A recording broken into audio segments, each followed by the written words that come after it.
Welcome to the Author Show of Entrepreneurship and Regional Development podcast. Each publication in our journal is a great opportunity to share significant and audacious contributions to a large audience. My guest today is Pauline Brunner from the University of Strasbourg. She recently published an article entitled Exploring the Construction of Social Capital Within the Student Entrepreneurship Sub-Ecosystem. She co-authored this paper with Karim Lesseghem from the University of Montpellier. It has been published in Entrepreneurship and Regional Development, a journal edited by Taylor & Francis. Pauline, welcome to our podcast. Thank you. Can you tell us what is the origin of your paper? Why have you decided to address this particular topic? And what is the question you aim to answer? So thank you, Hassan, for having time to respond to your question about our papers. So the paper originates from my thesis work. In my thesis, I study students' entrepreneurship and the resources they mobilize to develop their entrepreneurial project. As reminders, students entrepreneurs are students who run an entrepreneurial project alongside the study. And since 2018, I have been following the Entrepreneur Center at the University of Strasbourg, the PPTT Entrepreneur Center, and the students who are enrolled there. And these entrepreneur centers were created by the Ministry of Higher Education and Research to support entrepreneurship among students.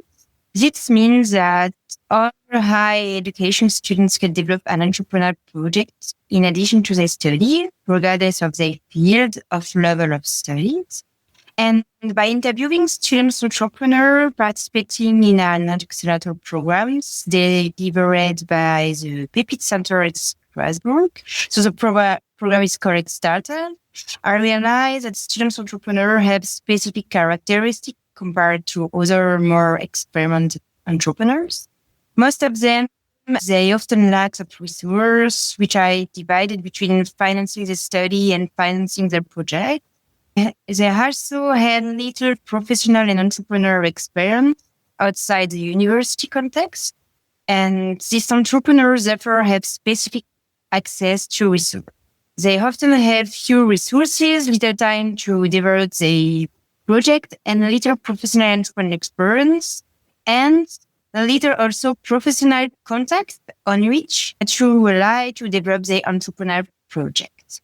However, these elements are very important for developing an entrepreneurial project. In discussion with student entrepreneurs and the head of the PPT centers and the facilitator of the startup programs, I realized that students are seeking a balance between developing skills and seeking resources that they have done already. The lack of resources encourage students to develop skills on their own and to seek out actors who have the resources that students do not have.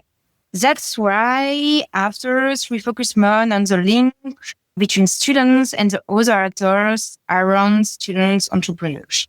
At the same time, I researched the literature on students' entrepreneurship to understand how students access to resources, the role of entrepreneurial training in centers, and more broadly, the supports provided by the entrepreneurial ecosystems.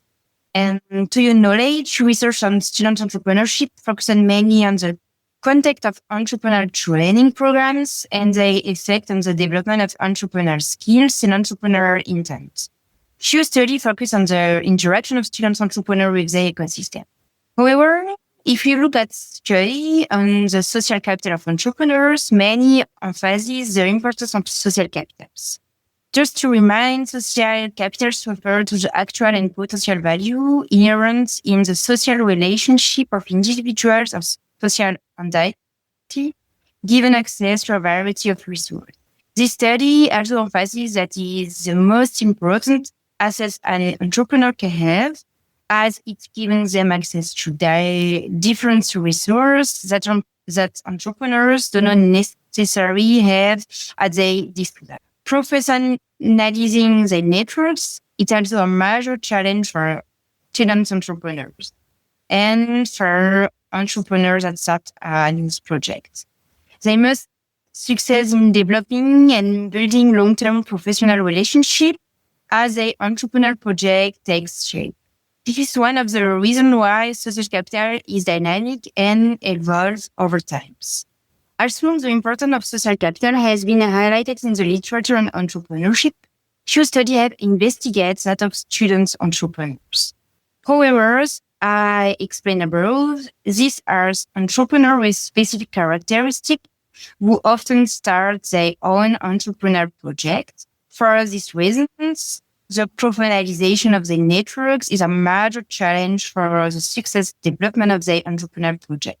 Their social capital is often limited to their family and friends and to the contacts they have developed at university context. However, in order to investigate the relationship developed by students, it is essential to consider the role of the context on this relationship, such as that of the students' entrepreneurship ecosystem. Indeed, this research is being conducted by my co-authors, Karen Messigam, professor at the University of Montpellier.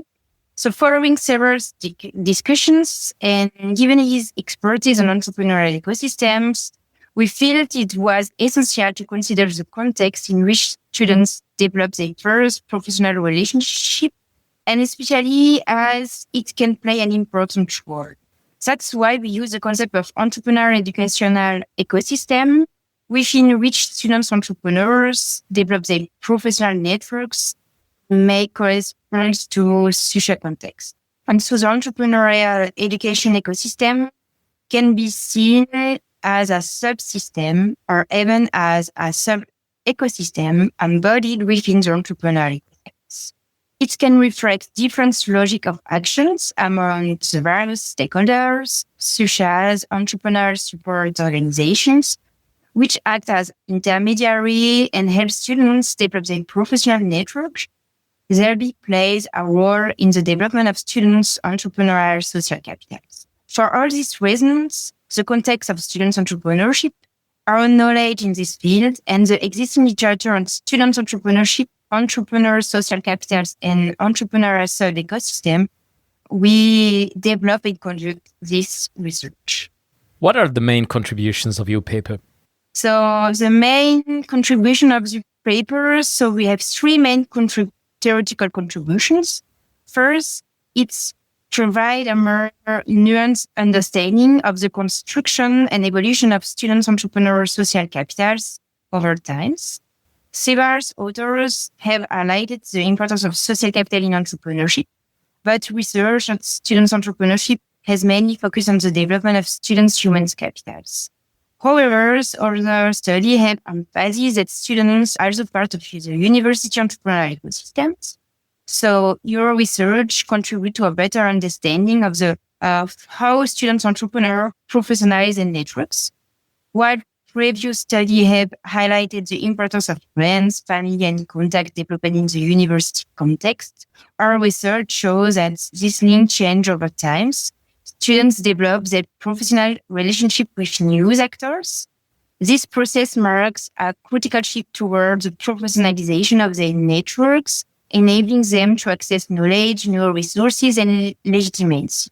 We also show that the ties between students and entrepreneurs from the same cohorts fade over time, which can be explained by the temporary nature of the programs and the lack of activities developed to maintain these alumni networks.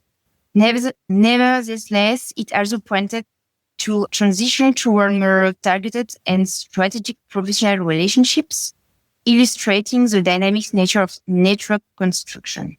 Your study adds new insight by highlighting the dual process of network diversifications and refinement over time.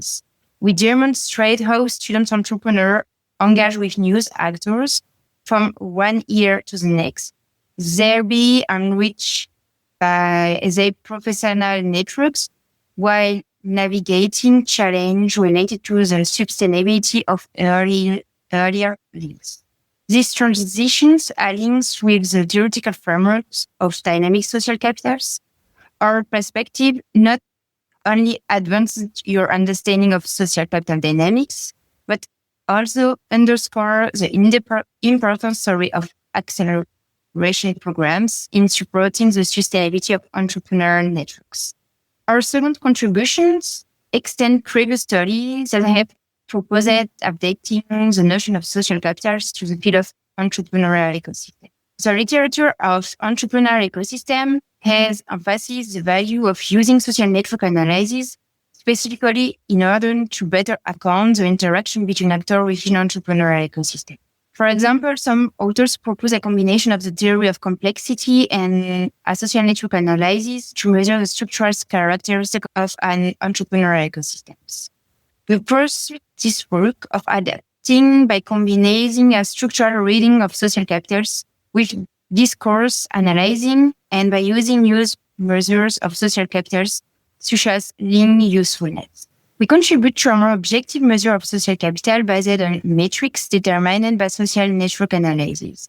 The chosen metrics can be used to show how the structural, cognitive, and relational dimension of social capitals evolve over time in the context of an entrepreneurial ecosystem. By combining the metrics determined by networks analysis with discourses analysis, we can illustrate the logic underpinning the construction of social capital. The first contribution related to the intermediations in the context of students' entrepreneurship sub-ecosystems. Our results show that while traditional actor plays an intermediate role within these sub-ecosystems, like incubators or accelerators, some students have also an important intermediate roles. They facilitate access to crucial resources for the continuation of their project. This form of intermediation is to be seen in light of the literature that have focused on the dynamics of networks developed within entrepreneurial support organizations. However, little attention has been to the role of intermediations played by the students, entrepreneurs, and entrepreneurs receiving support. Your works open up an interesting new avenue by showing that the intermediation role can be taken by different stakeholders, in particular by entrepreneurs themselves, and in your case study, the student entrepreneurs. What was for you the main theoretical, maybe methodological challenge or challenges in addressing such a question? So in this research, we faced two major challenges. First of all, in order to adopt a dynamics perspective of students' professional relationship and to access these dynamics over time, it was necessary to follow and interview student entrepreneurs on multiple occasions over more than a year after their participation in the startup support program, then for most of them after the end of their study. Following students who remained active within the sub-ecosystem was relatively straightforward. However, tracking those who had relocated or abandoned their entrepreneur project proved to be more complex. Nevertheless, it was able to successfully follow up with the students, understand the evolution of the project, and analyze the interaction with the ecosystem. The exchange with Pepite entrepreneurship centers were especially constructive as they helped us understand the structures and the functioning of the students' entrepreneurship sub-ecosystem in Strasbourg, and identify the support, structure, and key actor mentioned by the interviewed students' entrepreneurs.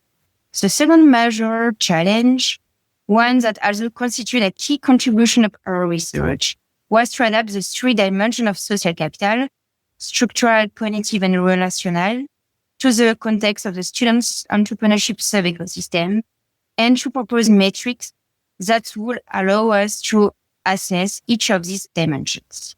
The chosen metrics need to capture all three dimensions of social capitals and their evolution over time in order to reflect the dynamic nature of the developing professional relationships.